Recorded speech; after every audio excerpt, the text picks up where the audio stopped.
Thank you, LaRue, and welcome.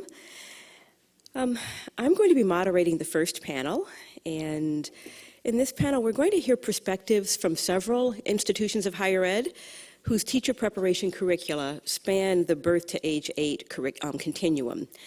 What we've asked from each of them in particular is to discuss the interface between early childhood and K-3, how their programs are working, and the barriers and challenges that they confront. We're going to hear about approaches in 3 states, New Mexico, Pennsylvania, and Colorado. I'm not going to give a full introduction to the speakers. Their biographies or bio sketches in your packet. But briefly, I'd like to just tell you who the speakers are. From your left to the right, we have Betsy Cahill, who is the J. Paul Taylor Endowed Professor of Early Childhood Education at New Mexico State University, and she's also the director of a BA, MA, and PhD programs in early care and education.